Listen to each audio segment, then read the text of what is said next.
Good morning. Happy Thanksgiving if you are celebrating that today. All right, I'm just going to give a quick energy read.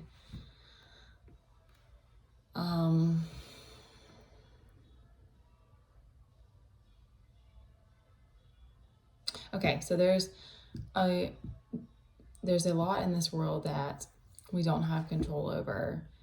And when times are good, or when you're staying on top of things, like there's not tons of towers going on, or you can handle the drama, like it's maybe not easy, but it's at least you're managing. But then it's the times when we're at our lowest and we have nothing and our energy is drained, that it feels hopeless sometimes. There is that. I mean, I've experienced futility for sure. But we've got the Nine of Cups, and this is inside. This is the emotional contentment is only something that we have within us.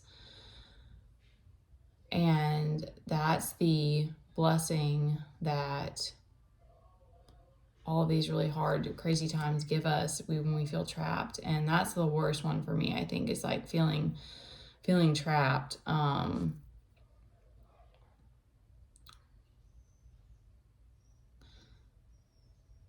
If we can detach from what is going on and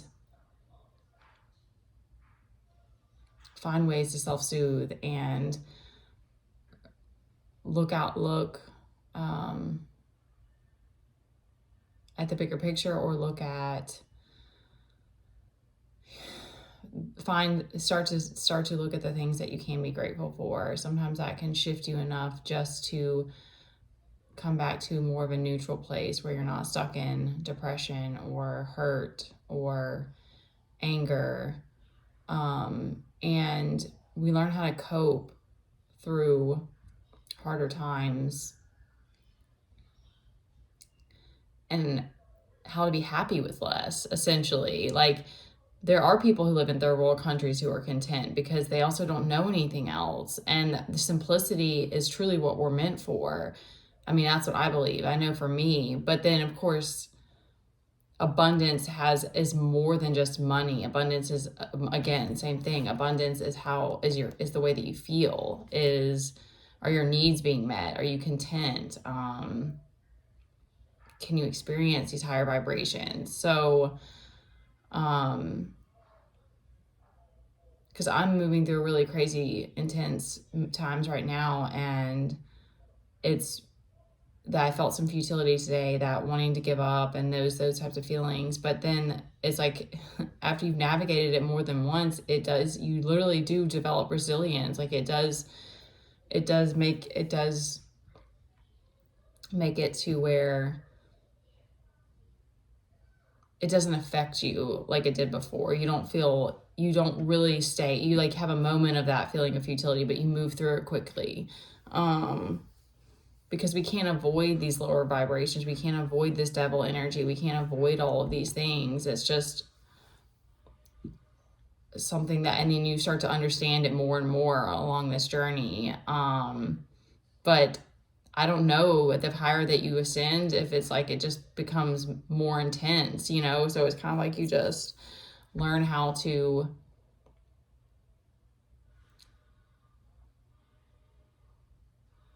emotionally not attach to it, like just ignore it, not let it affect you. Okay, that was a long message for that, but we've got tough cards again, or some. So we have justice. I know justice is playing out in a lot of different ways.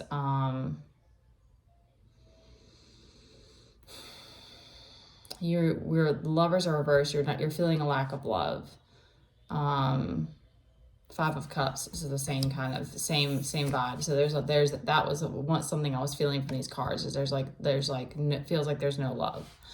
But there always is within you. And again, we don't always get the best hand. Sometimes life is crazy and you realize that the people that you thought were going to be there, or you thought were going to help support you, or etc., are not those people anymore. And that's why finding that within you is vital.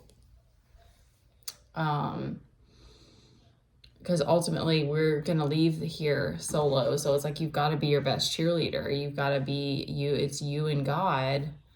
And that doesn't mean that we can't find those people that will be there too. It's just, you don't really want the people who are not supporting you behind the scenes. I mean, that's, you've got to look at all angles of it, of like, do you really want to be with people just to have them that are backstabbing you? Or, maybe it's not that, but whatever it is, like if they're not truly supporting you, they just want you to stay the same. There's no growth there, and that drains you. So, okay, so we've got the Nine of Cups, which again is that reminder of that emotional contentment, is always there. If you can spend some time in meditation or whatever self-care that you need to do to get yourself back to that place. That's one thing I will say for sure for me, because I've been down, I've been depressed many, many, many times. And I'm always able to somehow find a way back to this. It may be, it takes a while, or it's, I don't know, nothing's coming to me right now. It's different things. Sometimes it's crying, sometimes it's meditating, sometimes it's eating for me if my blood sugar gets too low, like, and there's a lot of it. If you're on a healing journey, there's a lot of emotional purging. But I will say that there is less of that, at least for me now, even though I'm still moving through intense waters.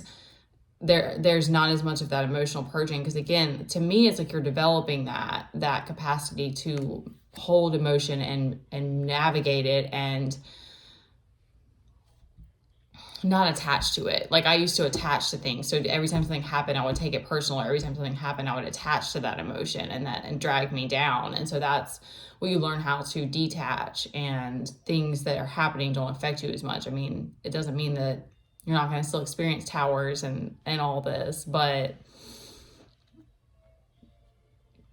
you just have a better, deeper, more understanding, and you become more, I guess you're more grounded within. And so, it still takes work to stay that way and to do that and to be balanced, but then the things that are happening around you just aren't as crazy, don't seem as chaotic. It's the chaos just doesn't affect you as much.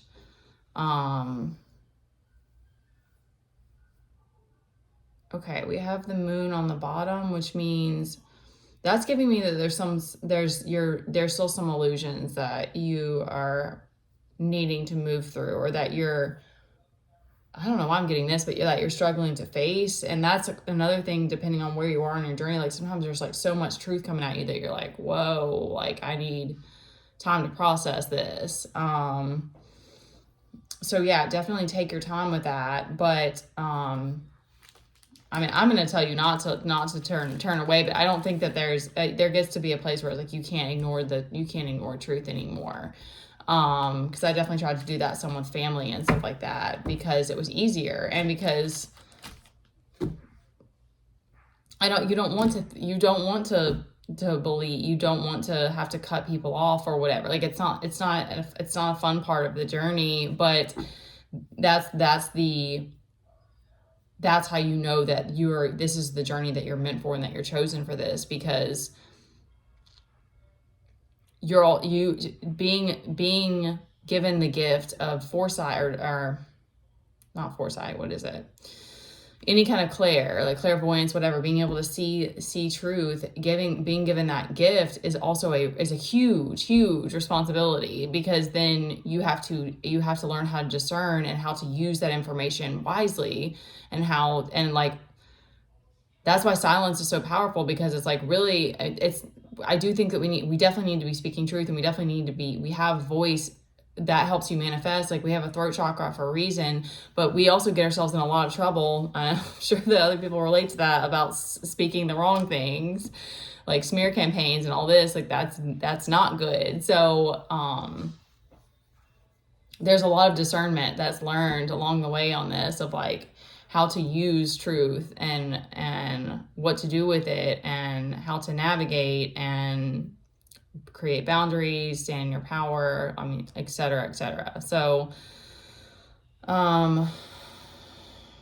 justice has to happen. I mean, it is what it is. Because again, I think for anyone who's on, truth is, it's the highest love that we can have here, because we can't truly love each other from a place of deception. We can't really love each other through attachment. And so truth, that's the beauty about truth, is that and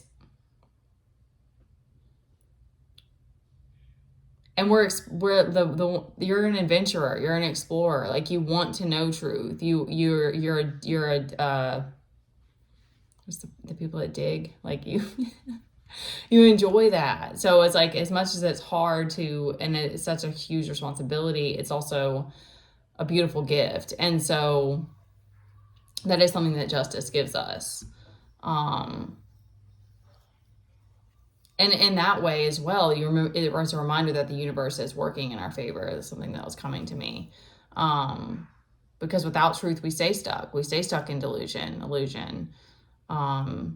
So you don't get the good without the bad. It's just, and then you learn to appreciate the moments of connection and peace and all of those. Like gratitude becomes this, like, it's more than a practice. It's like a way of life, because there were things that I couldn't experience before. I'm really lightheaded, so I'm going to wrap this up. But, I didn't get to experience joy, and there was a lot more numbness, and I was like living on stress all the time. And not that I don't feel stressed now, but it's just, I can breathe myself through it, or I can move through it. And I want to move from a place of calm. But you do have to experience more of the pain. You feel both higher up and higher lower as well. So it's everything expands. Everything is, but then the attachment helps us to let it go and to come back to a balance, and to release that intensity. Okay, I got really off track here on this, because there's a Two of Wands. There's a choice to be made. We have the Eight of Wands reversed. So maybe you're feeling a lot of anxiety, but you don't, or you're feeling all this energy, but you don't have anywhere to put it. And we have the Knight of Swords reversed. So that's kind of giving me like a reckless energy. And we have the Hermit reversed as well. So it's time to move out of hermit mode. And I've been getting that too, because that's one of the, you almost kind of like, you just want, sometimes especially when you haven't cultivated or found your soul tribe, it's hard to move out of hermit mode, because you're like, that it's not even like a comfort zone per se, because sometimes it's, I need, if I don't have time outside in nature and stuff, I usually will, like, doesn't affect me well, but you don't want to have to go back out into the world sometimes.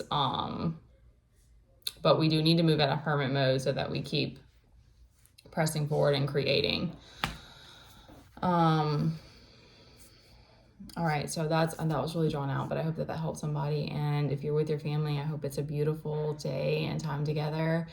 And yeah, I hope that helped somebody.